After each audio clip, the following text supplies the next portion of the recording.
and free on all platforms.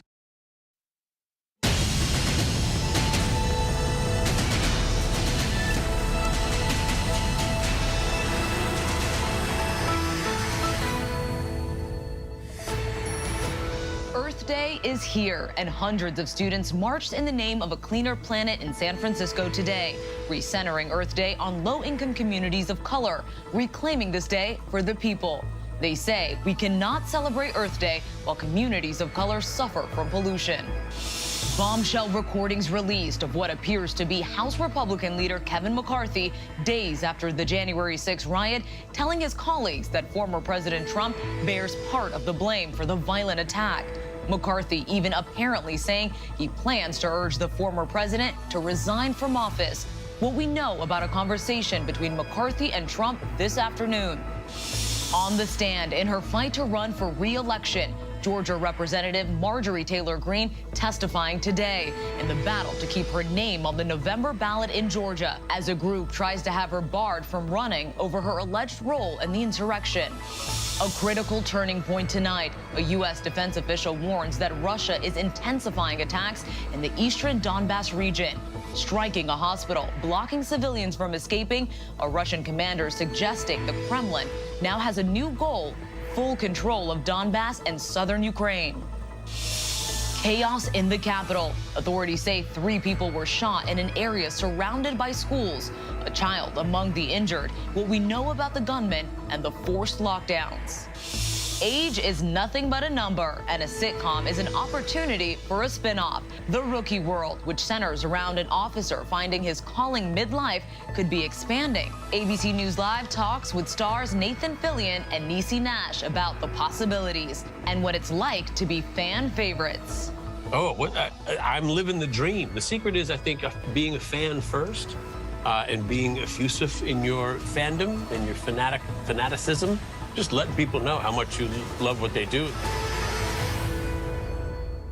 Good evening, everyone. I'm Mona Kosar-Abdi in for Lindsay Davis. Thank you so much for streaming with us tonight. We begin tonight with that bombshell reporting out of Washington and House Leader Kevin McCarthy caught in an apparent outright lie. The New York Times reported McCarthy told colleagues in the days after January 6 President Trump bears responsibilities for his words and actions and that he would urge him to resign. McCarthy strongly denied that yesterday, calling the Times reporting totally false and wrong. But then the New York Times posted the audio recording of McCarthy's own words at the time. And there is word tonight that McCarthy and Trump have spoken in the last day. So how does former President Trump feel about what happened, and what now for McCarthy as he hopes to become the next Speaker of the House if Republicans take back control in the midterms? ABC News Chief Washington Correspondent Jonathan Karl leads us off tonight.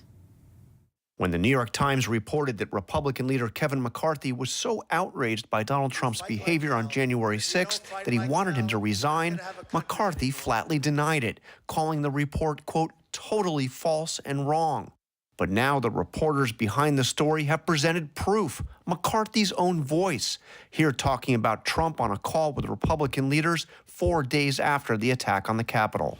I've had it with this guy. What he did is unacceptable. Nobody can defend that, and nobody should defend it. And a day later, McCarthy said this in a call with House Republicans. But let me be very clear to all of you, and I've been very clear to the president. He bears responsibilities for his words and actions. No ifs, ands, or buts. I asked him personally today, does he hold responsibility for what happened? Does he feel bad about what happened? He told me he does have some responsibility for what happened.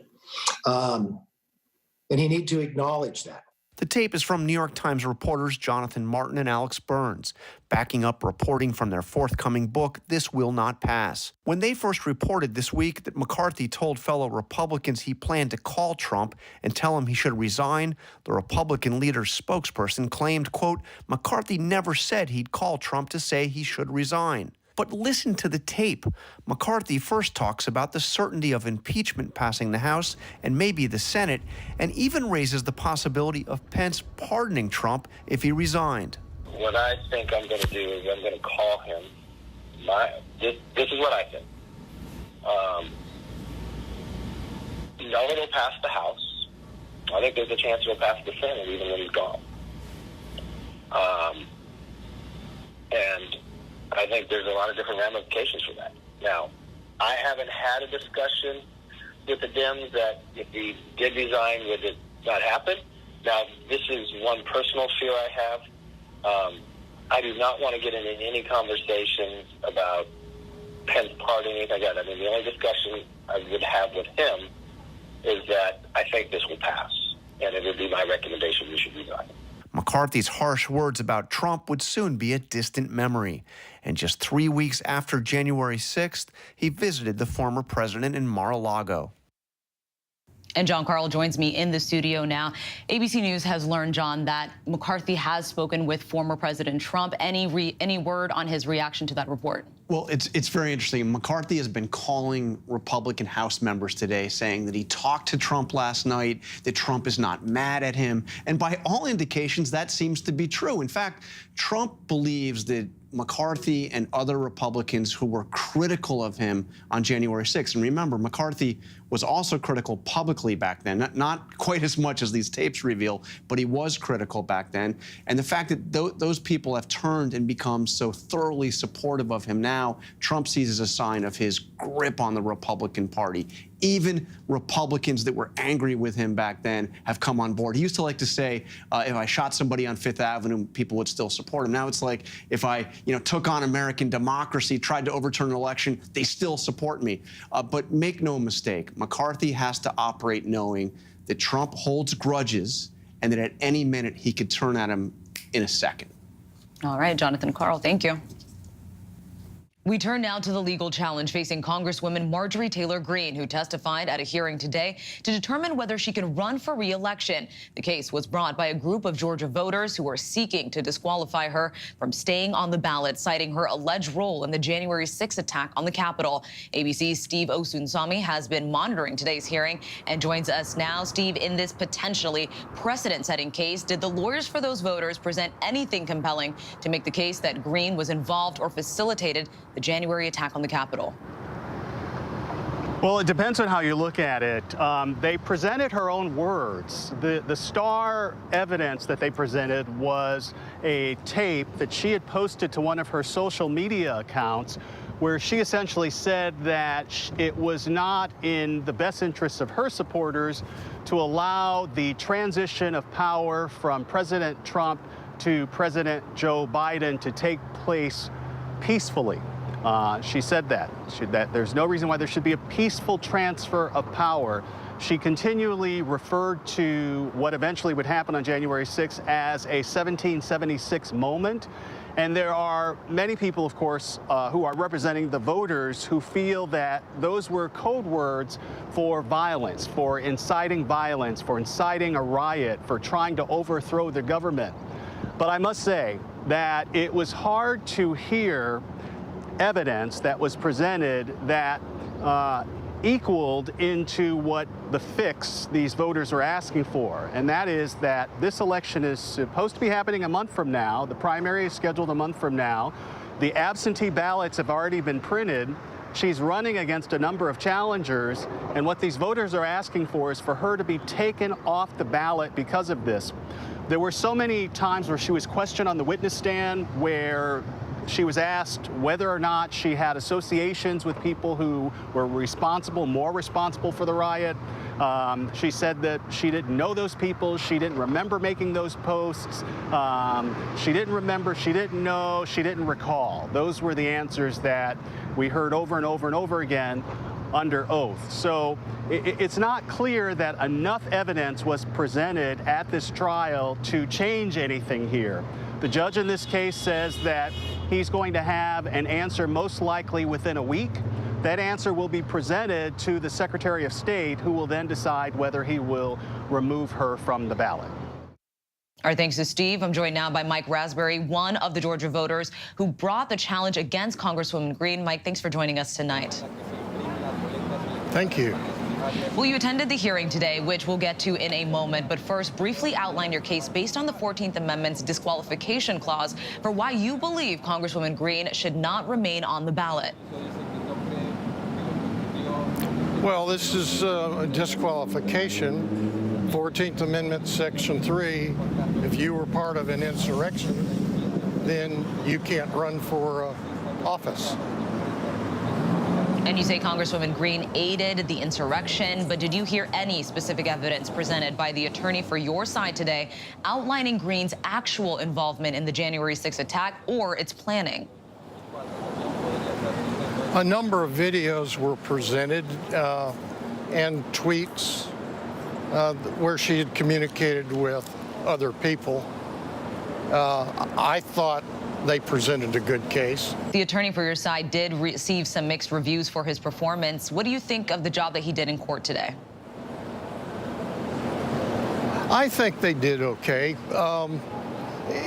Marjorie Taylor Greene didn't remember a lot, didn't know people. It was a typical response to being asked questions that you don't want to answer. And in court, she did say that she had the right to object to the election certification, as Democrats have done in prior elections, but that she was not involved in any planning of the attack. In fact, she says she was a victim as she had to flee the Capitol herself. What is your response to that argument? That's correct. She had all of those rights. But it's like First Amendment right. You can't shout fire in a theater. All right, Georgia voter Mike Raspberry, thank you so much for your time tonight. Thank you. Now to developing news from the nation's capital. Authorities responding to an active shooter situation in northwest Washington, D.C. People in the area have been told to shelter in place after several were injured. ABC's Kenneth Morton is on the scene with the very latest. Rapid gunfire erupting in this Washington, D.C. neighborhood around 3:20 this afternoon. Police swarming the area surrounded by schools and government embassies as SWAT teams move from building to search for an active shooter. Bro, they got the SWAT truck. This video appears to show an injured woman to safety. Unconscious? Police say at least 3 people were shot, including a child. Somebody was shot. Residents seen running for cover as neighbors were urged to shelter in place. Schools going into lockdown. One mother telling our affiliate WJLA her middle school daughter was evacuating when the glass bridge she was crossing exploded from the gunfire. She described it as exploding and that it was raining glass, and it was so bad. She says she has injuries on her arm. She said she even got glass in her mouth, that she has a cut in her mouth. But she was with another student who was crossing the bridge, and she said it was a 6th grader, and the 6th grader was hit in the arm and was bleeding profusely. And so Sienna had to use her jacket on the girl to keep it from bleeding, was holding pressure on the girl's arm. Tonight, police still looking for a gunman. Kenneth Morton joins us now. Kenneth, it is still a very active scene behind you, but can you tell us what is happening at this hour on that scene?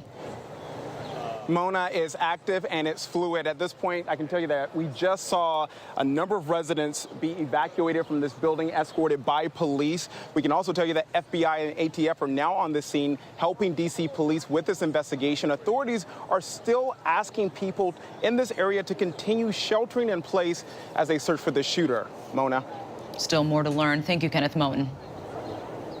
We turn now to the war in Ukraine. The Pentagon says the next few weeks will be a critical turning point that could define the future of Ukraine and the world. A top Russian commander says their aim goes far beyond taking the eastern Donbas region, but to control all of southern Ukraine and possibly part of Moldova to the west. Meanwhile, the key city of Mariupol destroyed. New images showing the brutality of the Russian assault. U.S. military aid is on the way with hope that it will be enough. ABC's James Longman reports from Ukraine. Tonight, Russia ramping up its assault on eastern Ukraine. Another attack on a hospital, this one in the Donbas region, ablaze. Video circulating online showing flames tearing through the building. On the ground and in the air, the Kremlin turning its fury on the east. Ukraine says elite Russian units are now moving in. And tonight, a revealing insight into Moscow's possible ambitions. A senior Russian commander, for the first time, saying the goal is to not only seize control of the eastern Donbas region, but take full control of southern Ukraine. That could include as far as the key port of Odessa, and maybe even a pro-Russian area of Ukraine's neighbour, Moldova. Given Russian difficulties on the battlefield so far, this may be beyond their scope. The Pentagon tonight saying it's not clear if this is the official Russian war plan. We're not going to be able to get inside Mr. Putin's head perfectly and know exactly what his long-term objectives are, or even his medium-term objectives. In Mariupol, new video showing the ongoing fight. The last battalion of Ukrainian resistance now surrounded by Russian forces. About 1,000 Ukrainian fighters and civilians are holed up in this massive steel plant. The Russians saying they won't storm it, but will not allow any supplies inside. These new satellite images reportedly showing a second mass grave just outside Mariupol. Officials say hundreds of murdered civilians may be buried there. It's a reminder of the horrors of Bucha. Police there filling up refrigerated trucks with dead bodies. Residents lining up in the rain, hoping to identify their loved ones. The UN tonight saying human rights officers documented the unlawful killings of 50 civilians in Bucha, many executed. In total, verifying more than 5,200 civilian casualties, nearly 2,400 of those killed. But the official toll will likely be much greater. A top UN official describing it as a horror story of violations perpetrated against civilians. We saw for ourselves the disturbing scene in this basement where 5 men appeared to have been executed. I'm looking at 1, 2, 3, 4, 5 bodies in this tiny room in this basement where Ukrainians say people have been tortured, and I can see their hands behind their backs. Our Marcus Moore on the ground there today. Sometimes we also found torturers on bodies. And so the people who were shot in the head were executed? Yes, it's a kind of execution. Is it possible that there are more mass graves that you all are not aware of? Yes, I think that we will find more. And in this monastery close to Russia's new eastern front, a priest prepares. His only defense, faith. How do you feel being so close to the war? It's non-stop, he says, the bangs, the explosions. The shells come from this and that side. All he can do is pray. James Longman joins us from Dnipro. And James, a senior U.S. defense official, says the next few weeks could mark a turning point in the war. Why does he feel like the conflict is reaching that point? Well, Mona, it's because Russia is preparing to launch this second invasion, and really there is a small window before they can be stopped, because Russia, it looks like, has every intention of not just moving further into the east, where of course they've got a lot of troops, but pushing further south and perhaps all the way across to the border with Moldova. You're talking about a stretch of land that covers across the coast with the Black Sea. If Russia is able to do that, they could sit in this territory for months, years possibly, undermine the security of Ukraine, kill its economy, and basically crush it as a country. And so that is why the United States is saying right now that is when Ukraine needs to move and the help needs to come in order to stop that from happening. Mona? And James, you're learning the first batch of the newest U.S. military aid could arrive as soon as this weekend. What could that mean in the fight? Yeah, this is the heavier equipment coming in, U.S. artillery pieces. We think either Sunday or Monday they'll arrive here. Now, the first batch of help from the United States was focused in the defense of Kyiv, things like javelins, which are rocket launchers, handheld rocket launchers, Stingers, which could take out helicopters. All of those pieces of equipment helped in the kind of fight where Ukrainian fighters needed to ambush approaching Russian troops, take out their armored vehicles, take out tanks. This is different now. They need heavier pieces of artillery to be able to stand back away from the Russians, hit them at range, possibly hit their bases, hit moving convoys. And so this is why they've been asking for these different types of equipment, and it looks like they're getting it. Mona? All right, James Longman in Dnipro, Ukraine, thank you. Mask whiplash, that's what many are calling it. 2 major cities have reversed course. Philadelphia dropped their indoor mask mandate days after it went back into effect, and LA County reimposed a mask mandate for public transit. ABC's Ariel Reshef reports as Americans try to make sense of the new rules, cases are ticking back up. Tonight, a reversal on mask mandates from coast to coast, just days after Philadelphia ordered masks back on indoors because of surging COVID cases. The city today with that about face, now lifting the requirement as COVID numbers start to improve. With hospitalizations coming down, we feel comfortable saying, this is not a free-for-all, take off your masks. This is we're going to strongly recommend this rather than require it. The move leaving many confused. Can you wear it? You're supposed to wear it. Somebody needs to make a decision, mask or no mask. And in Los Angeles, exactly the opposite. Yeah, we need to wear them again. After dropping the mask mandate on public transit on Tuesday, Los Angeles once again reinstating it at airports and on buses, trains, and in taxis. Get it together. Make sure that it's clear message for everybody across the board. LA health officials say they'll follow the experts at the CDC who recommend masks during travel, despite that ruling from a Florida judge. For a court to come in and interfere in that is really unfortunate. It's unfortunate because it's against public health principles, number one. And number two is because that's no place for the courts to do that. Ariel Reshev joins us now. Ariel, as masks are dropped on most public transit, the parents of children under 5 are eager for news about how soon their kids could be eligible for the vaccine. Can you tell us about what Dr. Fauci had an update on today? Yeah, absolutely, Mona. You can imagine that parents, for them, this news can't come soon enough. Dr. Fauci saying today that federal regulators are debating whether the FDA should authorize the Moderna and Pfizer vaccine at the same time for that age group, which means we could see them sign off as early as June. Mona?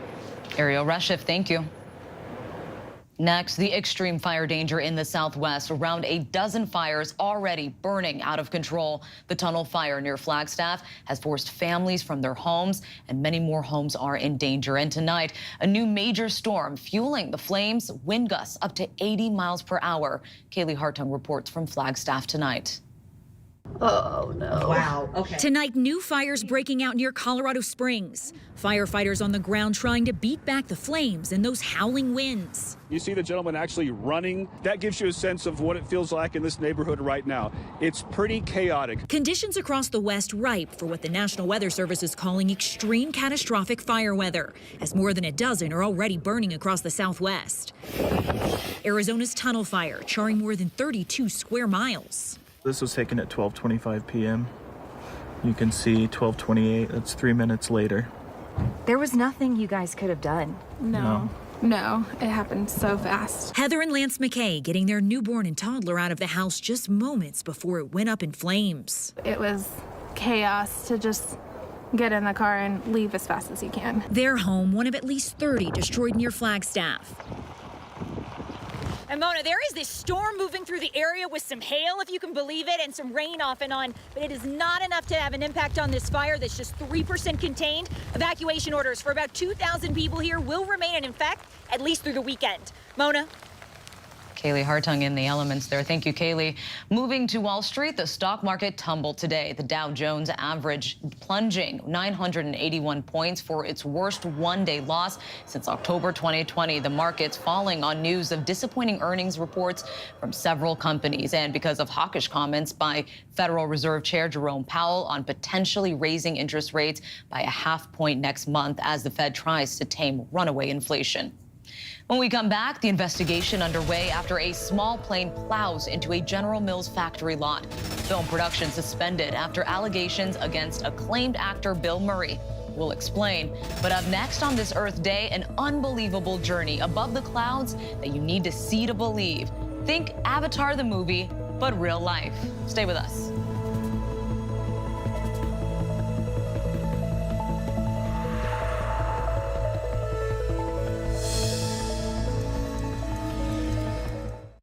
With so much at stake, so much on the line, more Americans turn here than any place else. ABC News World News Tonight with David Muir, America's #1 most watched newscast, now streaming on ABC News Live.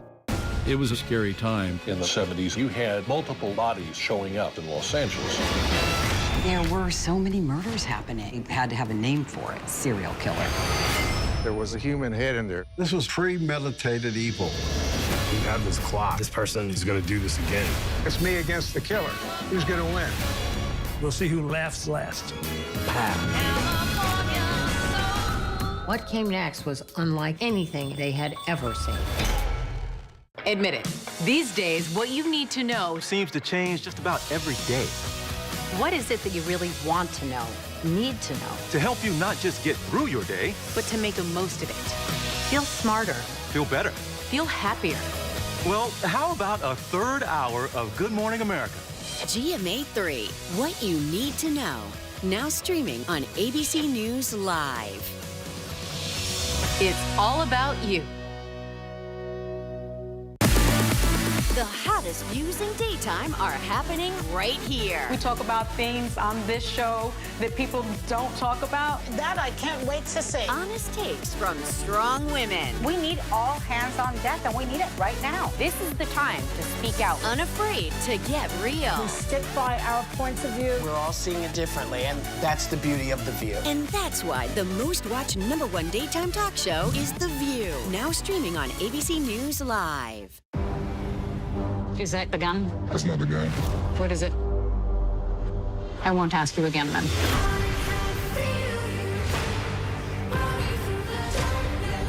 Are you a Nazi? The deeper you go into black markets, you could be putting your life at risk. the darker it gets. Why hasn't anyone come out and spoken? It's about the money. That's why we do it. Trafficked. New episodes Wednesdays at 9 on National Geographic. Take America's #1 news with you anywhere you go, anytime, free. Download the ABC News app now. Breaking news, exclusives, 24/7. There for you with one touch. The ABC News app. Download it now. America's #1 news, ABC News. Most watched, most trusted, and streaming live to you anytime, anywhere, and free. This is ABC News Live, America's #1 streaming news, free to you 24/7. Watch America's #1 news whenever you want it, wherever you are, anytime. ABC News Live, streaming live and free on all platforms. President Biden today signing an executive order to protect some of the nation's oldest forests, like this one in Alaska. Old-growth forests like the Tongass help remove carbon pollution from the atmosphere. President Biden is hoping to conserve at least 30% of U.S. lands and water by 2030.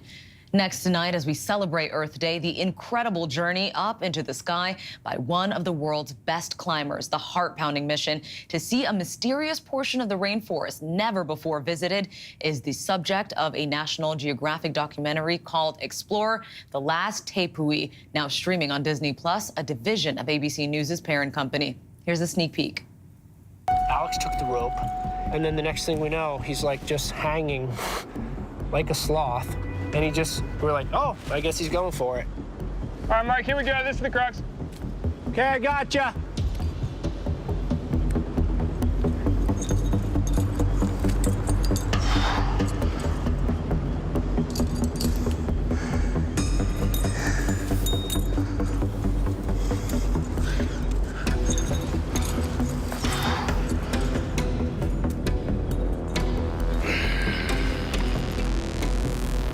Nice, Alex. Yeah.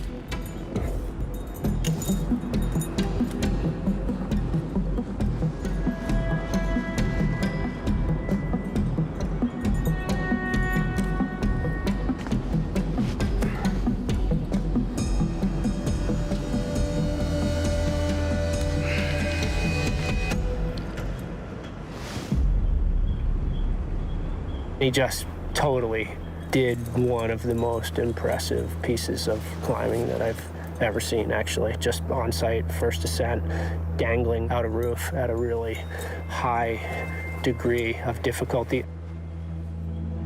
And it ended up being really the key to the whole route, getting out this giant roof and put us in the perfect position, you know, to continue on from there. Yeah, dude, nice work.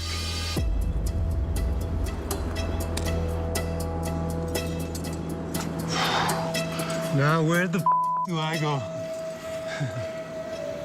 Just because you have a rope and equipment doesn't mean that you're actually safe. You know, you are way out there. You are on a remote wall in the far corners of Guyana. If you injure yourself, you know, there's no real way that you're going to be rescued or helped. How is it down there, Fuka?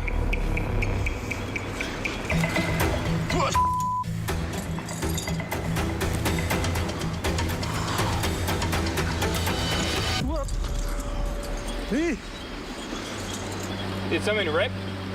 Do you pull gear out or you just fall off? Just fell off. Oh yeah, cool. A little slippery. You have to make sure that things are totally safe. This is, you know, a scary position to be climbing in. I mean, you feel like it's a scene from Cliffhanger or something. Yeah, Fugo. Pompeado. Wow, look at what Alex did. I can't believe how overhanging this is. You're like quite overhanging. 30 to 40 feet out from the wall. From here, it's still another 600 feet of sheer rock to reach a ledge where we can set up camp for the night.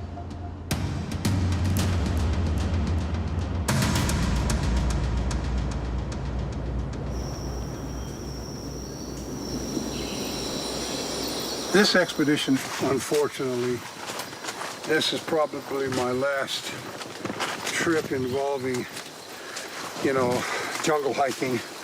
I like to walk along slowly, looking at the moss, I'll find an insect, I'll see an animal I wouldn't have seen if I was cruising along fast. And sure enough, just a minute ago, this little guy hopped up. It's a toad. Toads are frogs. Not all frogs are toads. What's not to love?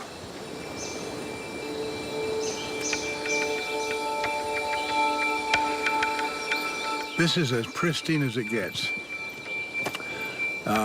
Only our feet have been here that I'm aware of. It's wild and remote and beautiful as can be. I just want to be quiet and love it. Let it sink in.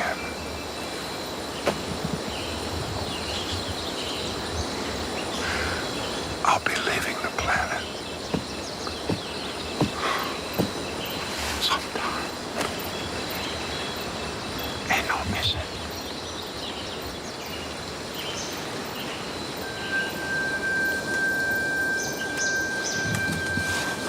Huh. Oh, well.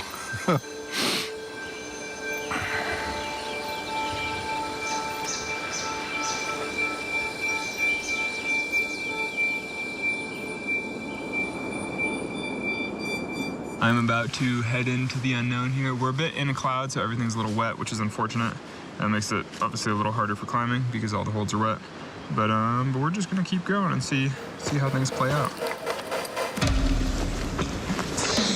That was like the hardest climb of the day.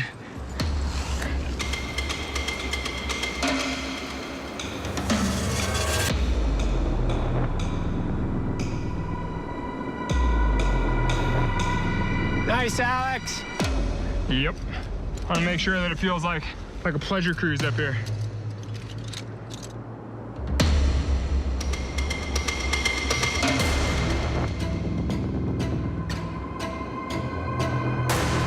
Foucault and I at the belay here. Foucault's belaying Mark, who, let's see, can we see him below here? Oh yeah, there he is.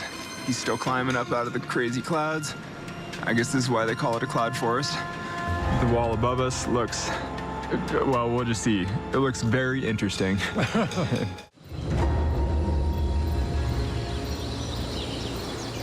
Explore the Last Tepui from Nat Geo, plus other Earth Day specials are now streaming only on Disney+.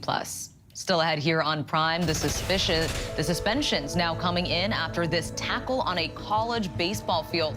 What led to it? He stood by Sherry Papini as she kept up a hoax that she had been kidnapped, but then she admitted in court this week she made it all up. Tonight, the actions Papini's husband is now taking. And it's Earth Day. We'll take a look at how we've been taking care of our only home by the numbers. But first, our tweet of the day, astronaut Scott Kelly noting that it should be Earth Day every day.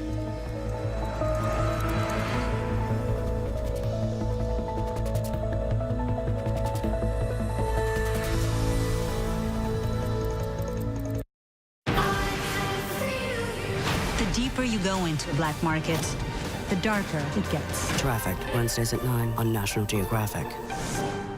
Right now, with so much at stake, Sunday mornings, this is the place. Taking on all the tough questions. Straightforward reporting. No spin, no hype, no bull. Thank you for making ABC's This Week with George Stephanopoulos the #1 Sunday morning news show versus the competition. Welcome to This Week. It was a scary time. In the 70s, you had multiple bodies showing up in Los Angeles. There were so many murders happening. They had to have a name for it, serial killer. There was a human head in there. This was premeditated evil. You have this clock. This person is going to do this again. It's me against the killer. Who's going to win? We'll see who laughs last. What came next was unlike anything they had ever seen. Is that the gun? That's not the gun. What is it? I won't ask you again then.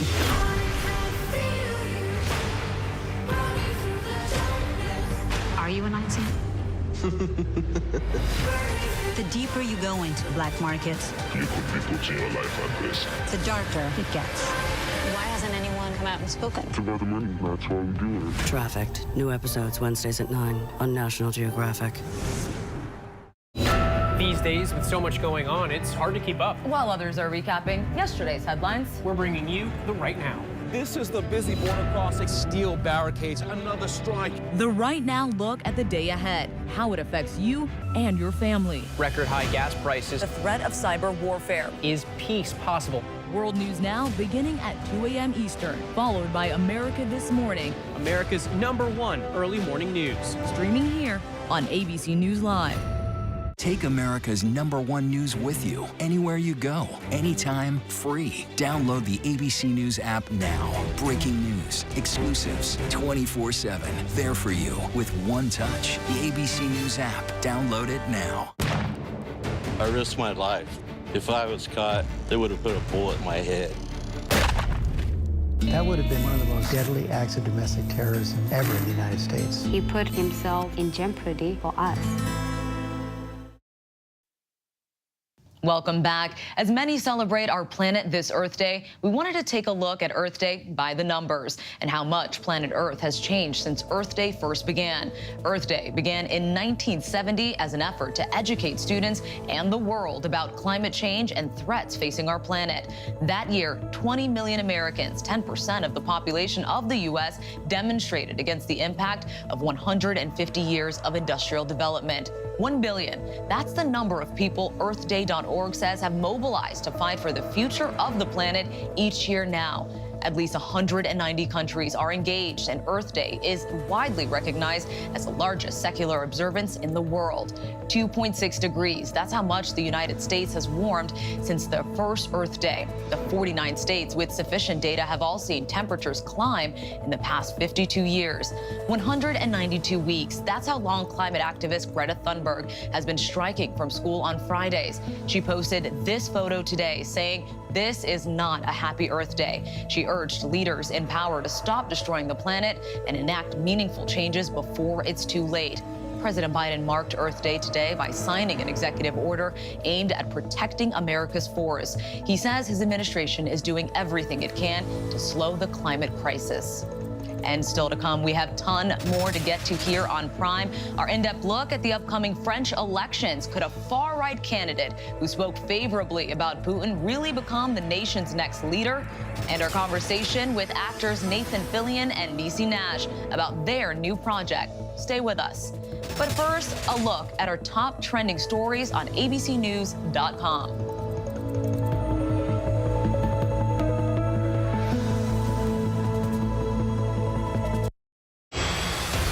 So much at stake in our world right now. We wanted to thank you for your trust and for making ABC News America's #1 news. And thank you for making ABC News Live America's #1 streaming news. Now streaming on ABC News Live 2020. True crime, cinematic, real-life drama, stunning, the unthinkable. Follow the clues. The Hunt. True crime 2020. Now streaming on ABC News Live. National parks are incredibly safe places, but crime will happen. Hey, my wife had fallen. She's in really critical condition. At that time, I thought it was just a tragic accident. There's still a lot of questions we need to ask.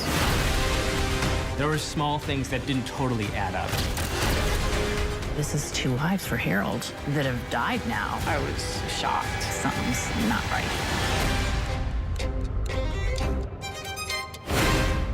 Admit it.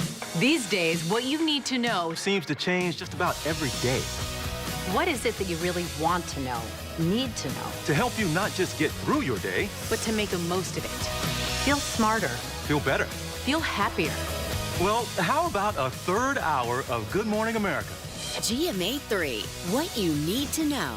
Now streaming on ABC News Live. It's all about you. I know what happened, and I'm not guilty. Why the fascination with criminal trials? Figure out what's really out there. She revealed she had murdered his family. I know in my heart that he did this. It's the time of suspicion. The ending's really tough. You don't know whether truth is going to be difficult to find unless you try to find it.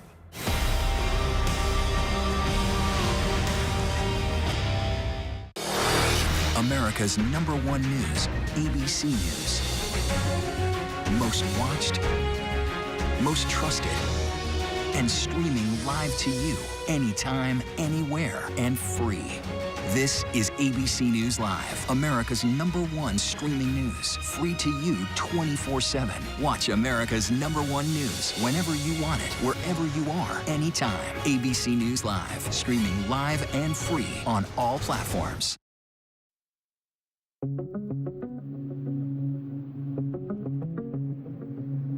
The sounds of silence coming from House Republican leader Kevin McCarthy of California after audio released by New York Times reporters Jonathan Martin and Alexander Burns. In their new book, the Times reporters detail McCarthy telling fellow Republicans he has had it with President Trump and plans to urge him to resign. Now, CNN has obtained additional audio in which McCarthy appears to tell Republicans on January 11th that then President Trump had shared with him that Trump bore some responsibility for the Capitol attacks. I asked him personally today, does he hold responsibility for what happened? Does he feel bad about what happened? He told me he does have some responsibility for what happened.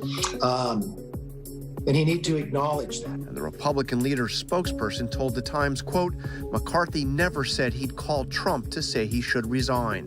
But overnight, the Times reporters released audio showing McCarthy did exactly that. Are you hearing that he might resign? Is there any reason to think that might happen? I've had some few discussions. My gut tells me no. I'm seriously thinking of having that conversation with him tonight. I haven't talked to him in a couple days. McCarthy goes on to say he believed Trump would be impeached, possibly even removed from office by the Senate. Witnesses were shocked to see a large plume of smoke rising into the sky over Covington. One of those witnesses shot this video of a small plane crash. Covington police tell us a twin-engine Cessna went down just before 7 p.m., shortly after they believe it took off from the Covington airport. No one on the plane survived. Covington Police Captain Ken Malcolm described what happened. According to witnesses, they believe the plane was having trouble gaining altitude. They could hear that there was engine trouble. Suddenly the plane veered to the right and immediately came straight down and crashed. The plane went down in the parking lot of a General Mills plant and exploded on impact. Police say luckily no one on the ground was hurt. Comedy legend Bill Murray, accused of inappropriate behavior on the set of his latest film, a complaint that has now forced the studio to shut down production. The film, Being Mortal, is the directorial debut of comedian Aziz Ansari and co-star Seth Rogen. Searchlight Pictures, the company behind Being Mortal, which is owned by ABC News parent company Disney, has not responded to our request for comment, and it's not publicly known what Murray is exactly accused of. But Deadline is reporting that the complaint against the actor was filed last week, with production shutting down on Monday. ABC News has reached out to Murray and has not heard back. Now, filmmakers are reportedly seeing if there is any way to move forward with a film that is nearly half complete. In the middle of a college baseball game in Texas, a football game broke out. It was the top of the sixth inning in a matchup between two junior colleges when batter Josh Phillips got a hit off pitcher Owen Woodward. It's over the fence. It's a two-run home run to give the Lions the lead. As Phillips was rounding third base, Oh my! Oh no! Woodward ran over and flattened him with a football tackle. There was no clear provocation for the attack. The Weatherford College pitcher Owen Woodward received a 4-game suspension, while the batter, North Central Texas College's Josh Phillips, was suspended for 2 games because he was ejected for taunting. Several others from both teams also were suspended because of the resulting brawl. Sherry Papini's husband has filed for divorce. The California woman pleading guilty this week to faking her own kidnapping. In divorce papers, Keith Papini says he must protect his children from the trauma she caused, saying she's been living with a relative since March and asking for sole custody and supervised visitation. Buying a piece of Hollywood history had hundreds lining up around the Studio City home of the late game show host Alex Trebek. Fans perused hundreds of items, from a director's chair bearing his name to art, books, sculptures, even memorabilia. Everyone wanted to take home a little something from the beloved television icon. Alex is a legend, as we all know, and I just wanted to have something of his. Alex Trebek made being smart cool. The estate sale runs through this weekend. Everyone thrilled to have a little something to remind themselves of the longtime Jeopardy host. Thank you, ladies and gentlemen, for spending the time with us. Turning overseas now, in the critical runoff election in France this weekend, incumbent President Emmanuel Macron is facing a strong challenge from far-right candidate Marine Le Pen. And who wins the race could have far-reaching consequences, including on the Western alliance backing Ukraine in its battle against Russia. ABC's Ebtissam Genfou has the story. Ce que vous dites, c'est qu'en réalité, les gens n'accepteraient pas de se soumettre. This weekend, a pivotal moment in France as the French head to the polls. Who they choose as their next president could determine the direction of France for years to come. Embattled centrist and incumbent President Emmanuel Macron now facing a tough re-election campaign against his challenger, far-right nationalist candidate Marine Le Pen. The two face an off in debate this week ahead of Sunday's runoff vote. French President Emmanuel Macron saying, "You haven't answered any of my remarks because I don't think you have answers." Many French are feeling disenfranchised by Macron's stringent COVID policies, unpopular pension and student aid reforms, and his failed talks with Putin to prevent the war in Ukraine. And weighing most heavily, widespread inflation and rising gas prices. The challenger Le Pen ran against Macron in 2017. Macron won by a landslide then, but 5 years on, the race has changed. And this time, it may be a close call. France is the Titanic, and it's starting to sink. I hope she avoids the iceberg. Macron was all but absent from the campaign trail, holding his first rally in Paris a few weeks ago as he moderated talks between Russia and the West. His absence from the campaign helping to pave the way for Le Pen, her standing in the polls rising in recent weeks. I'm a phoenix rising from the ashes, she says, alluding to the rebranding of her party. The national rally was formerly called the National Front, founded by Le Pen's father, Jean-Marie Le Pen, an anti-establishment candidate who downplayed the Holocaust and was fined by the French courts for Islamophobic remarks. Today, Marine Le Pen echoes her father's policies, campaigning to cut immigration with promises to pass legislation that blatantly targets French Muslims. I consider the Islamist veil to be a marker of this totalitarian ideology, she says. I wish to free every woman on our national territory from it. As her anti-Muslim rhetoric is heard by French voters, some taking it a step further. Just last week, these 2 Muslim women wearing a hijab were violently attacked on the street while on their way home. The local government tweeting out the video and calling the attack unacceptable. Thousands demonstrating in Paris over the weekend amid calls to protest the far right. But Le Pen claims to have softened her tone, focusing on voter issues, like promising to cut taxes and increase some social benefits, and to tackle the high cost of living. I think she did a good campaign. We can't say it's a bad campaign. She's good with the language. She knows how to talk to people. But while some French may like her domestic policy proposals, much of Europe is looking at a potential Le Pen presidency with unease. She was a staunch Putin ally before the invasion of Ukraine, supporting his annexation of Crimea. She has since distanced herself from Putin, but has said she would halt French arms to Ukraine. And while she says she would stop short of pulling France out of NATO, she has pledged to take the country out of NATO's military command structure. I think what needs to be clear is that Marine Le Pen is a far-right nationalist. She is anti-European, so she would be putting the EU in an existential crisis. A Le Pen victory could also usher in a new era of far-right victories in countries like Spain and Italy. For many French voters, Macron is the lesser of two evils. A vote for Macron is a vote against Le Pen, and not necessarily a show of support for the incumbent. With the threat of low turnout hovering, volunteer Bilal Younsi is desperately trying to rally people to the polls. But he's being met with some voter apathy. My main argument is that if they don't vote, who will vote? And while Macron is expected to win by a slim margin, no one is ruling out the possibility of an upset. And what some fear would be the normalization of the far right. Our thanks to Tissam. Back here at home, a Memphis prosecutor has dropped criminal charges against Pamela Moses, a black woman who was sentenced to 6 years in prison for trying to register to vote in error in Tennessee. Moses was convicted last year and was sentenced this January, but was recently granted a new trial. Moses maintained that she did not know she was ineligible to vote after completing her probation following a prior conviction. We have all heard the saying, age is but a number, but in a new 2-episode special of the ABC series, The Rookie, stars Nathan Fillion and Niecy Nash team up to prove just that. Our Trevor Alt sat down with the pair to discuss their upcoming collaboration ahead of the premiere this Sunday. Thank you so much for being here. What a treat. I know we've got both of you playing similar characters, the oldest person to join the force. We've got the oldest person in the FBI Academy. Everybody loves a buddy cop story.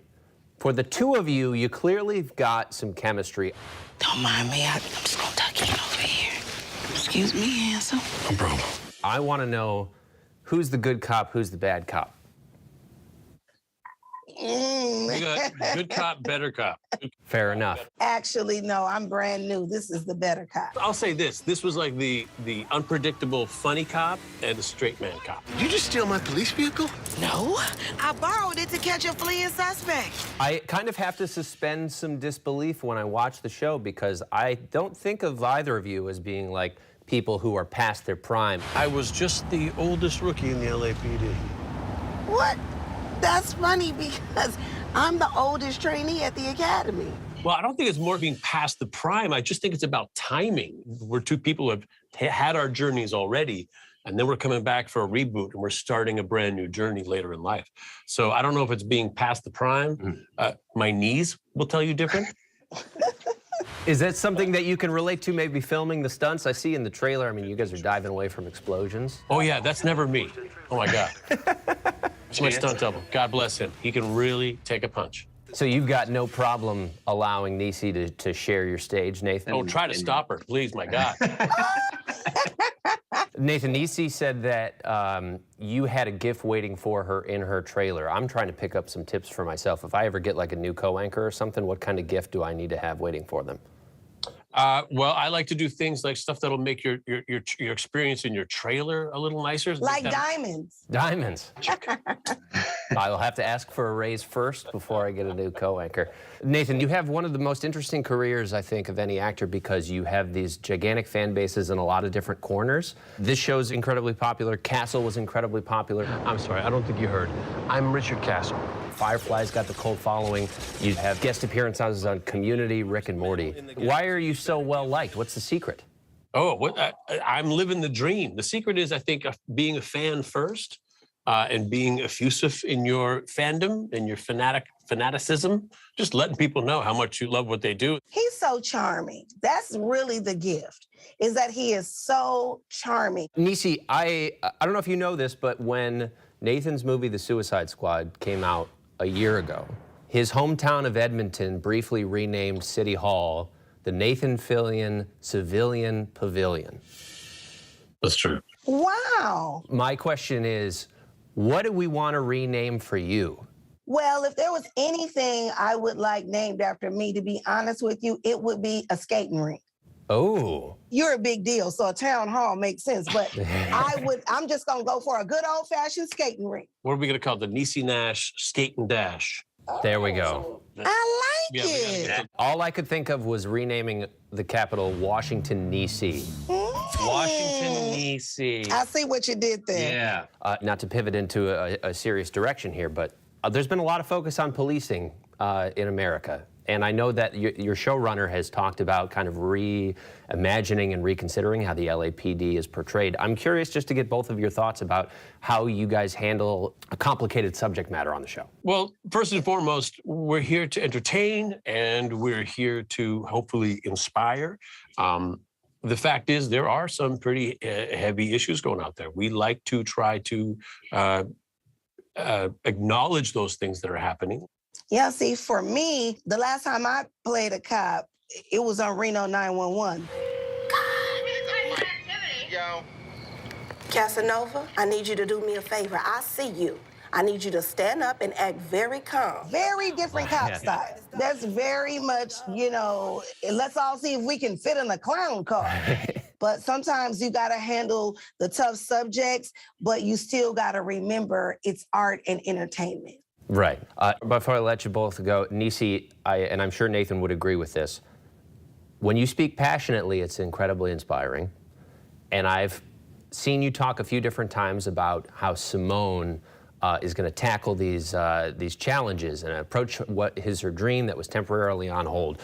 So if you can, what do you want maybe some mothers at home or anybody at home who might think that their window might be closing or they want to take a leap that they've been putting off? I would say the best gift you can give your children is to live a full life.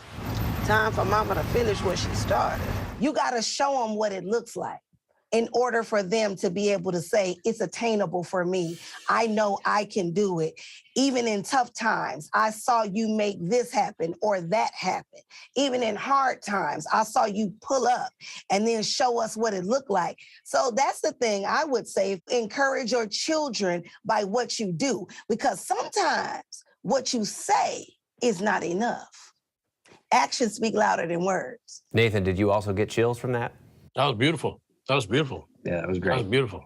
That was wonderful. Thank you both so much for taking time to talk with us. We got this 2-episode little stretch here coming up with Simone, played by Niecy Nash. Nathan Fillion, we appreciate both your time. Really real thing. Thanks to Trevor. I did like Washington, D.C. as well. Before we go tonight, the image of the day, a return to the water for a rehabilitated green sea turtle. So cute. People on the beach of Marathon, Florida cheered for T.J. Sharp. Our senior producer, Emily, loved that one.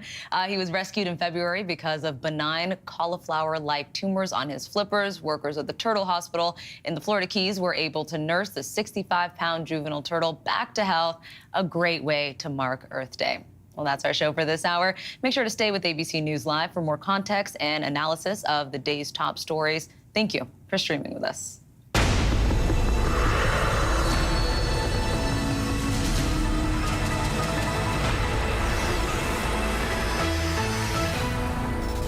Coming up in the next hour, the startling CDC findings about the impact of gun violence on children.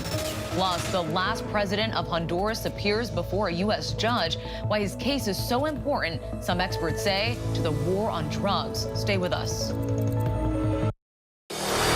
America's #1 news, ABC News. Most watched, most trusted, and streaming live to you anytime, anywhere, and free. This is ABC News Live, America's #1 streaming news, free to you 24/7. Watch America's #1 news whenever you want it, wherever you are, anytime. ABC News Live, streaming live and free on all platforms. More Americans choose ABC News, America's #1 news source. Take America's #1 news with you, anywhere you go, anytime, free. Download the ABC News app now. Breaking news, exclusives, 24/7. There for you with one touch. The ABC News app. Download it now. The deeper you go into the black market, the darker it gets. Trafficked, Wednesdays at 9 on National Geographic. He thought he was God. He's now one of the most vilified men in the world. He is the everyman. Zelensky is the Tom Hanks of Ukraine. The fact that a little nice Jewish boy is 5'7" is showing up this KGB agent in the Kremlin. What do you say to Americans who see Russia and you not only as a rival, but an unfriendly adversary? Two men at war. Which Vladimir will take over. The world is not going to be the same. Christopher Steele. The guy who picked a fight with 2 presidents, and he's lived to tell the tale. That now infamous dossier. Supposedly a tape showing prostitutes hired by Donald Trump urinating on a bed, and would be quite a tape if it in fact existed. I said take out the PP tape. It quickly became a question of how much of this was accurate. This is the stuff of movies. A lot of this is the stuff of movies. Story of epic proportions. Phony stuff. It's a bunch of crap. It changed history. I'm Monica Sarabdi in for Lindsay Davis. Thank you for streaming with us. We're monitoring several developments here at ABC News at this hour. Florida Governor Ron DeSantis has signed a bill to dissolve Walt Disney World's private government, which has been in place for more than 50 years. This comes after the Disney company criticized a measure known as a Don't Say Gay law that limits the discussion of LGBTQ issues in schools. Disney is the parent company of ABC News. Disturbing new data from the CDC shows guns are now the leading cause of death for children in the U.S. According to the report, firearms were the #1 killer of people 1 to 19 years old in the United States in 2020. The relative increase in all gun-related deaths was almost 30% from 2019 to 2020 in this age group, bumping car crashes from the top spot. 1,000 people gathered for the funeral of Patrick Loyola in Grand Rapids, Michigan today. The 26-year-old shot in the back of the head and killed during a traffic stop and struggled with a white police officer. Patrick, a refugee from Congo, was unarmed. Reverend Al Sharpton delivered the eulogy and demanded that authorities publicly identify the officer who killed Patrick. Now to the war in Ukraine. The Pentagon says the next few weeks will be a critical turning point that could define the future of Ukraine and the world. A top Russian commander says their aim goes far beyond taking the eastern Donbas region, but to control all of southern Ukraine and possibly part of Moldova to the west. Meanwhile, the key city of Mariupol destroyed. New images showing the brutality of the Russian assault. U.S. military aid is on the way with hope that it will be enough. ABC's James Longman reports from Ukraine. Tonight, Russia ramping up its assault on eastern Ukraine. Another attack on a hospital, this one in the Donbas region, ablaze. Video circulating online showing flames tearing through the building. On the ground and in the air, the Kremlin turning its fury on the east. Ukraine says elite Russian units are now moving in.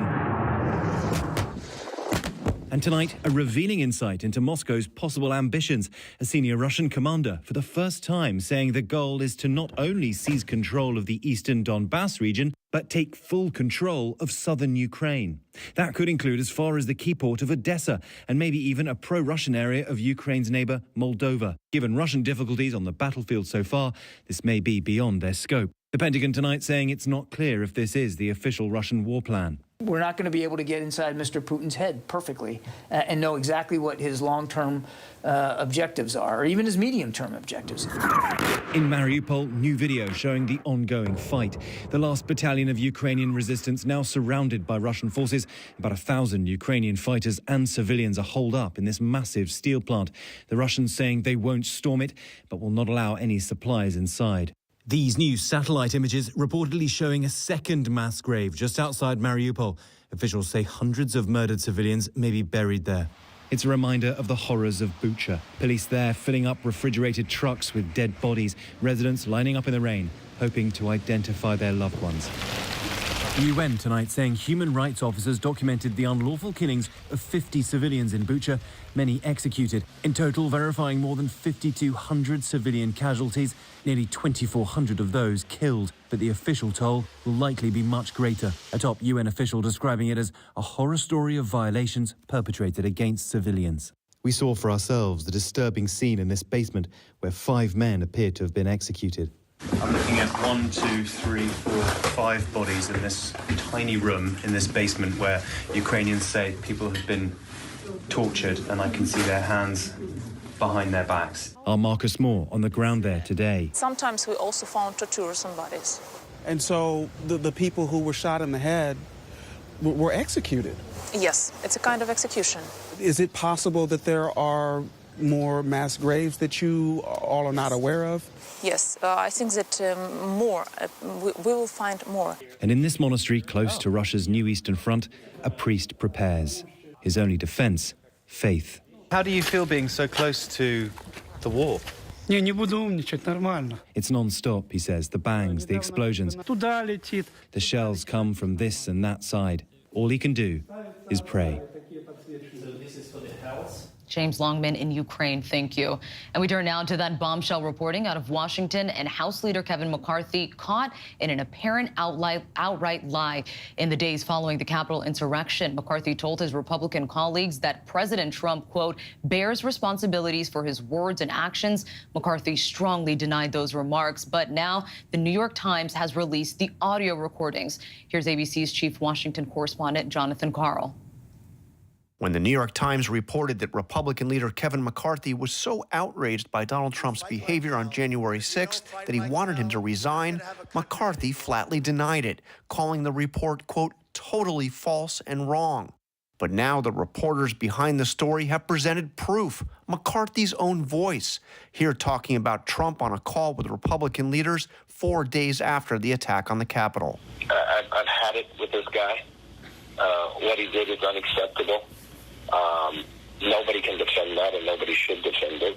And a day later, McCarthy said this in a call with House Republicans. But let me be very clear to all of you, and I've been very clear to the president. He bears responsibilities for his words and actions. No ifs, ands, or buts. I asked him personally today, does he hold responsibility for what happened? Does he feel bad about what happened? He told me he does have some responsibility for what happened.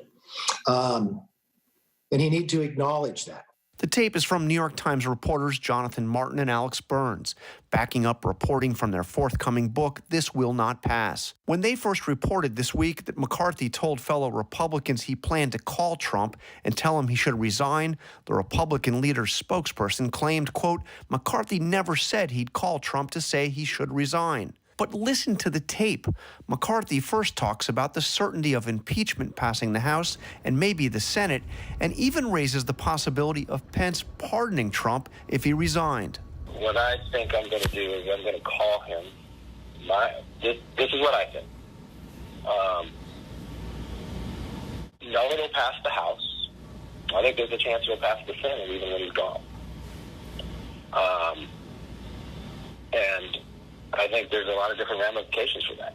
Now, I haven't had a discussion with the Dems that if he did resign, would it not happen? Now, this is one personal fear I have. I do not want to get into any conversations about Pence pardoning, anything like that. I mean, the only discussion I would have with him is that I think this will pass, and it would be my recommendation we should resign. McCarthy's harsh words about Trump would soon be a distant memory. And just 3 weeks after January 6th, he visited the former president in Mar-a-Lago. We shift now to our nation's war on drugs and a story we here at ABC News Prime have been covering. The former president of Honduras, Juan Orlando Hernandez, now in the custody of the United States for what the Department of Justice described as abusing his position as a president of Honduras to operate the country as a narco state and reportedly aiding in the trafficking of 500 tons of cocaine into the U.S. Joining us now is ABC News' Aaron Katersky, who has been following the suspicions against Hernandez for years. Aaron, Hernandez had his first appearance today. Can you tell us how it all went down?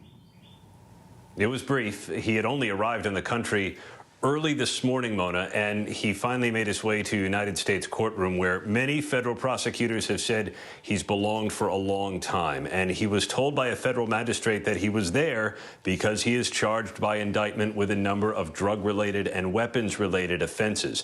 Those charges cover almost 2 decades of what prosecutors have called criminal conduct. He only answered a few rudimentary questions in Spanish. He spoke through an interpreter. He's going to be held without bail for the foreseeable future following his unsuccessful attempt to fight his extradition from Tegucigalpa.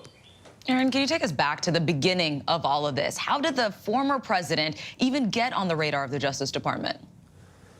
Yeah, this all dates back so many years, Mona, when federal prosecutors say Juan Orlando Hernandez was just coming up through the Honduran Congress, his rise to become president of the Congress and then president of the country. And all along the way, prosecutors say he was taking money from a number of different drug trafficking organizations, including the Sinaloa cartel, once run by El Chapo, Joaquin Guzman. And through different cases, prosecutors pieced together Hernandez's alleged involvement in what they say is the importation of tons of cocaine that has flooded American streets for the last 20 years.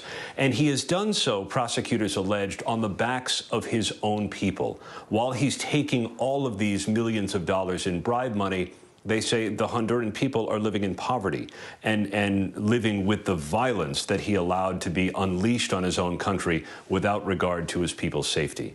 It sounds like the government has a pretty strong case against him. But what does Hernandez's legal defense have to say?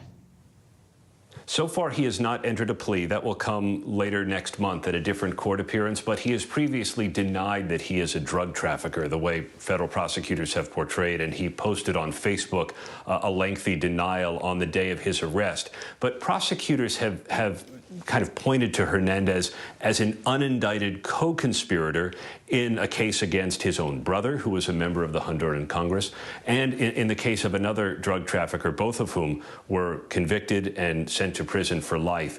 And finally, once he left office, that's when U.S. prosecutors were ready to strike. Aaron, as we saw in that video, Hernandez has declared that he is innocent, but if convicted, how much time behind bars could he face? Yeah, he's also looking at what would amount to life in prison, and this would be an incredible fate. He's not the first leader of a Central American country to come into an American courtroom to face charges, but the scope here, Mona, is really what I think is the most staggering. Prosecutors link Hernandez to all of this cocaine that has come into the country for the last 20 years. He ran the country like a narco state and made Honduras maybe the primary trans-shipping point for cocaine in the entire world. All right, Aaron Katursky, thanks so much for getting us up to speed. Thanks, Mona. Next tonight, as we continue to celebrate Earth Day, it's important to recognize our forests are in danger. Ancient trees like the mighty sequoia are facing new threats as the effects of climate change escalate. Kana Whitworth shows us why our forests are so critical and the work being done to save them. Earth's 3 trillion trees can be considered the planet's lungs, taking in carbon dioxide and breathing out the oxygen we need to live. Along with other vegetation, trees capture about 1/3 of our annual global fossil fuel emissions, a key defense in our warming world. But since the 1900s, Earth has lost almost 2.5 billion acres of forest. That's roughly the size of the United States, the result of disease, logging, and extreme conditions caused by climate change. Saving our forests is the subject of National Geographic magazine's May issue. In the southeast, the bald cypress tree, which can live up to 1,200 years, thrives along the riverbanks and swamps. In the Carolinas, some areas that were once lush cypress groves are now what scientists call ghost forests, all dead due to encroaching salt, in part from rising sea levels. It's risen over 11 inches since 1950 in North Carolina, so this is not something that's going to happen in the future. It's something that has already happened. And in California, wildfire threatens our giant sequoias, trees that can live more than 3,000 years, now burning in record numbers. It took 2 years to destroy 19% of these trees, and these things have been around since the birth of Jesus, Julius Caesar. The world's most massive trees can reach heights of more than 300 feet. The oldest known is 3,266 years old. This one ignited by a wind-blown ember last year, but still alive. It took creative intervention to put out the fire. Firefighters climbing up hundreds of feet to where I'm at now with hoses. And without that intervention, this tree would have continued to burn for months. And from this high up, the wind can cast embers for miles, threatening the entire Sequoia National Forest. Clip it to yourself.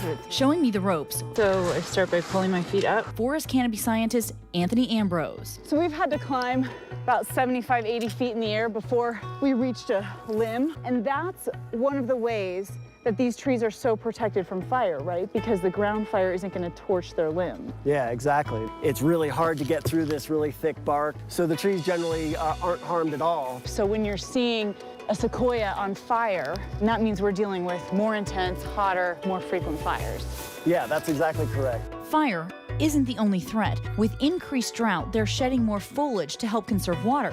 But that foliage is critical to taking carbon out of the atmosphere. You're actually adding to the problem that is causing the trees to go away. When I first started researching these trees, more than 10, 15 years ago, I was aware of the potential threat, but now we're starting to see it in real time. So, yeah, I'm definitely getting alarmed. Second-generation arborist B.J. Absher has been caring for trees nearly 20 years and has seen the toll climate change has taken. What is concerning you the most when it comes to the overall health of the trees? That tree care behooves everybody. The life of a tree, the trees are the answer for so many things that we don't even know the questions for yet. But erosion, air quality, all these things, property value, all these things can be solved with more trees, better trees, proper management of trees. Absolutely. They've celebrated family reunions under their prized black maple since the 1920s. You can't replace a 150-year-old maple tree with a 150-year-old maple tree. Tree planting is real important. The trees are a natural resource. They are sustainable. They are renewable. But they're not going to do it on their own. We got to take care of them. Proper management and awareness. Over in Syracuse, New York, William Powell's team is using genetic engineering to bring a disease-ravaged species back from functional extinction, the American chestnut, one of the most populous trees in the eastern United States, rendered functionally extinct by disease imported from Europe that makes them unable to reproduce. With modern techniques and biotechnology, we've actually discovered a way to make the tree tolerant of this blight that has wiped it out. So basically, we're giving this weapon to the tree to defend itself against the fungus. If they get federal approval to distribute the modified species, it will be another century before the forests return to a semblance of what they were. For now, Powell hopes his work can act as a blueprint to protect other threatened tree species. For example, the cypress, you could develop lines that are more salt tolerant. Theoretically, you could also make trees more fire tolerant by just changing a few genes in the tree. Each tree still standing, adapting to a changing planet.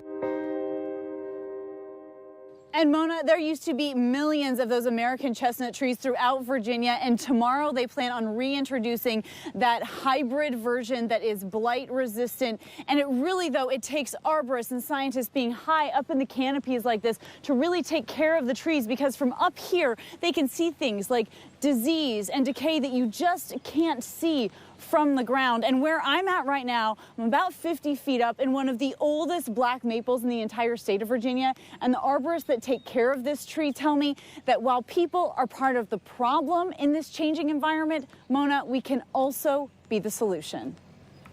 All right, Kano, we're going to believe you because I'm going to stay right here on the ground, but thank you for that report.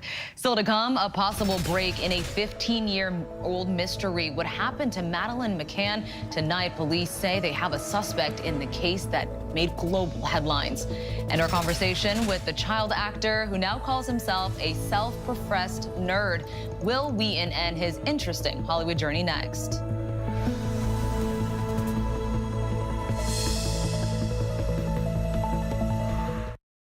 It was a scary time. In the 70s, you had multiple bodies showing up in Los Angeles. There were so many murders happening. Had to have a name for it, serial killer. There was a human head in there. This was premeditated evil. We have this clock. This person is going to do this again. It's me against the killer. Who's going to win? We'll see who laughs last. What came next was unlike anything they had ever seen. America's #1 news, ABC News. Most watched, most trusted, and streaming live to you anytime, anywhere, and free. This is ABC News Live, America's #1 streaming news, free to you 24/7. Watch America's #1 news whenever you want it, wherever you are, anytime. ABC News Live, streaming live and free on all platforms. National parks are incredibly safe places, but crime will happen. Hey, Mama. My wife has fallen. She's in really critical condition. At that time, I thought it was just a tragic accident. There's still a lot of questions we need to ask. There were small things that didn't totally add up. This is 2 lives for Harold that have died now. I was shocked. Something's not right. Now streaming on ABC News Live 2020. True crime, cinematic, real-life drama, stunning, the unthinkable. Follow the clues, The Hunt. True crime 2020. Now streaming on ABC News Live. Take America's #1 news with you anywhere you go, anytime, free. Download the ABC News app now. Breaking news, exclusives, 24/7. There for you with one touch. The ABC News app. Download it now. We're tracking several headlines around the world.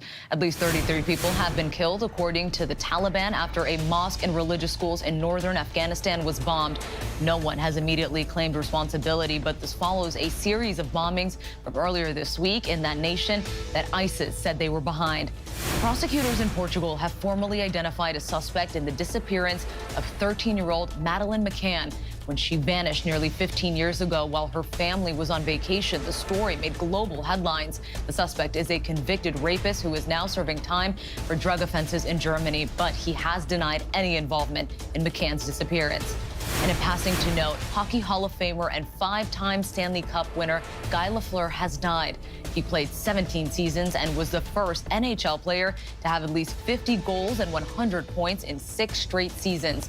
Canadian Prime Minister Justin Trudeau said Lafleur was unlike anyone else on the ice. Guy Lafleur was 70.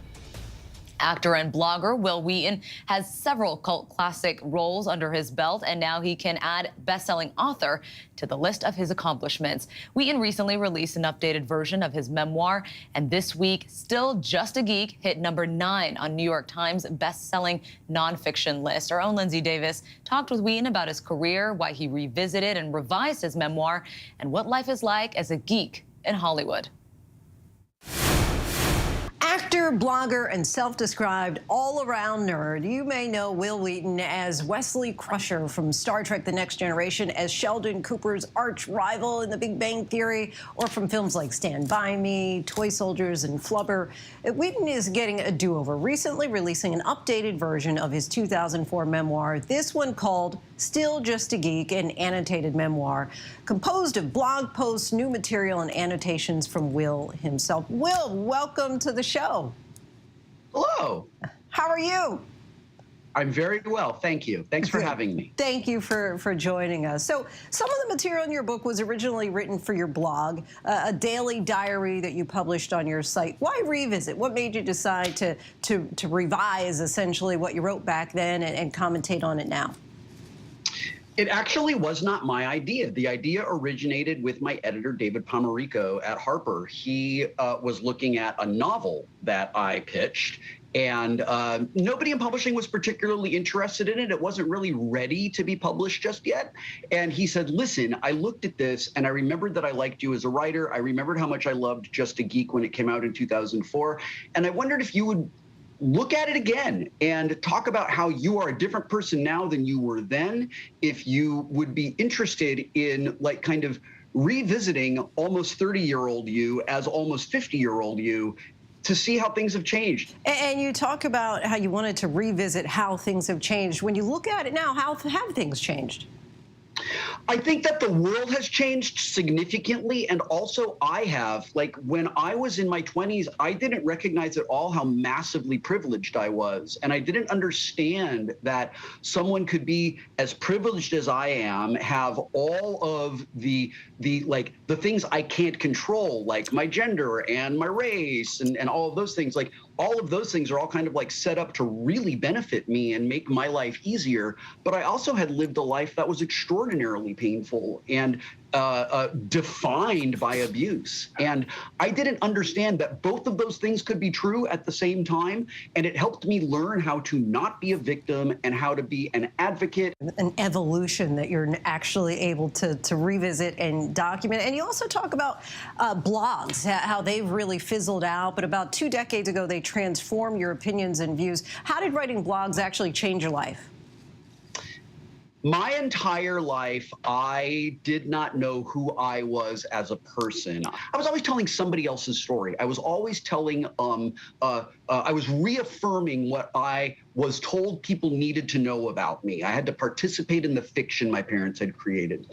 I started my blog because I finally had an opportunity to speak for myself without publicists, and eventually grows into me being able to use the skills of communication that I've developed over the course of my life to hopefully give voice to things that are generally silenced. And you grew up, obviously, as you've talked about even here, in the public eye, being released from your Star Trek contract at just 18 years old. You write, I'm almost 49, and when I think about that 18-year-old, I just want to hug him and tell him that it's not his fault. How would you say that Hollywood impacted who you are today, especially working on a cult classic like Star Trek? Well, the thing that I never would have expected, that I didn't fully recognize until relatively recently, is that being part of Star Trek gave me a family. The cast of Star Trek loved me and loves me unconditionally. When I need a mom or a dad, I can reach out to any of them and they are always there. They show up for me and they always have. And being part of Star Trek gave me that. I would not have had that otherwise. That was never going to come out of the house that I was raised in.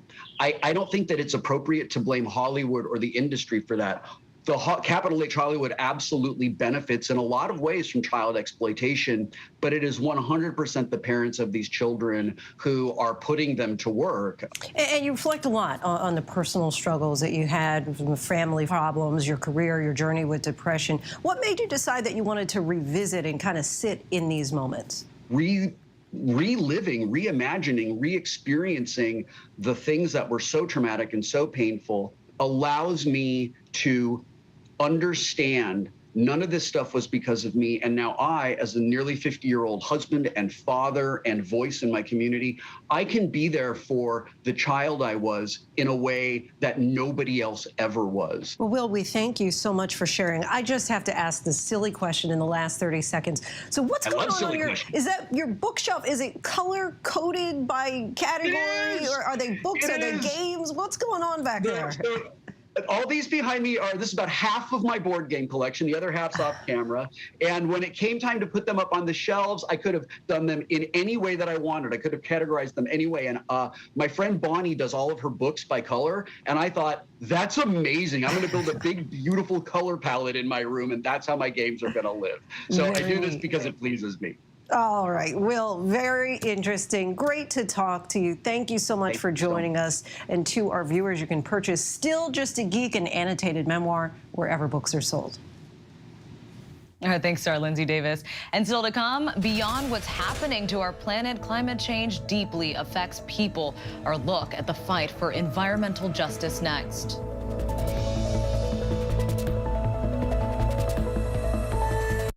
Right now, with so much at stake, Sunday mornings, this is the place. Taking on all the tough questions, straightforward reporting, no spin, no hype, no bull. Thank you for making ABC's This Week with George Stephanopoulos the #1 Sunday morning news show versus the competition. Welcome to This Week. Take America's #1 news with you, anywhere you go, anytime, free. Download the ABC News app now. Breaking news, exclusives, 24/7, there for you with one touch. The ABC News app. Download it now.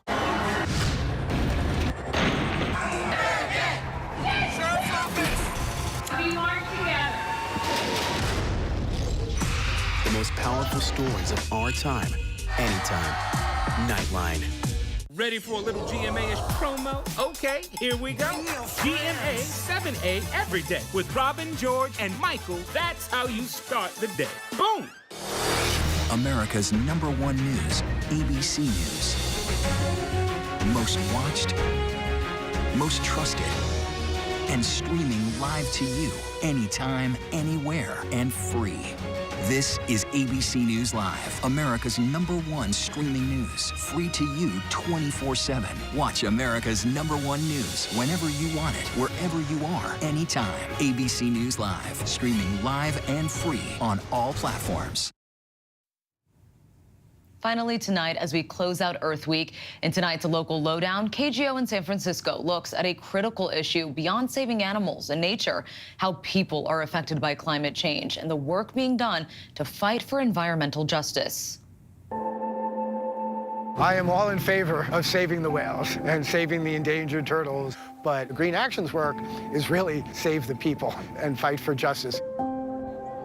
My name is Bradley Angel, and I'm the Executive Director of Green Action for Health and Environmental Justice. Earth Day was founded back in 1970, and high school, my friends and I started the Ecology Club, but my eyes really opened about environmental and health impacts when I was in high school, and my mom and several other young moms in my neighborhood at the same time all got terrible cancers and died at a very early age. Green Action for Health and Environmental Justice was born in late 1997. We are an urban, rural, and indigenous community-led organization, people who are impacted by pollution, injustice, and racism. How is it that both of the licensed hazardous waste landfills in California are in Spanish-speaking farmer communities? You look just north of San Francisco with refineries and chemical plants and so-called accidents or emissions, and you have longtime African-American community right up against the fence line. And no wonder there's high rates of cancer. We're standing right by the shoreline of San Francisco Bay in the heart of this longtime African-American community. We're very close from the heavily contaminated Hunters Point Naval Shipyard Superfund site, one of the most contaminated sites in the entire United States of America. There was all types of hazardous waste, so radiation was just dumped and neglected there. A lot of this has been cleaned up over the years, but the plan is to leave some radioactive and toxic contamination buried and covered at the shoreline, threatening to spread it further inland into the neighborhoods and into the bay. Picture postcard of environmental racism. I love my neighborhood, but my neighborhood is going to kill me. The neighborhood in which I love and grew up in is probably going to kill me. I have a mother that died from cancer. I have a twin brother that died from enlarged heart. A nephew that died from sickle cell anemia. All these is pain. They hurt. Environmental racism really talks about disproportionate pollution in communities of color compared to upper-class white communities. It talks about the neglect from government and the double standards of health and justice. Low birth rate in my community is normal. Cancer is normal. Thank God for Green Action. They're educating us and saying, no, it's not normal. That's what Green Action, no, it's because of your environment. There can be no social justice without environmental justice. Hello. They're one and the same, and they go together. Yes, planting a tree is good, litter cleanups are really good, but on Earth Day, we really have to bring attention to the communities where people are living and dying. We bring these communities together, we share expertise, and play an important role in the broader environmental justice movement to bring about real change. That's our show for tonight. Stay with ABC News Live for more context and analysis of the day's top stories. I'm Mona Kosar-Abdi. Thank you for streaming with us.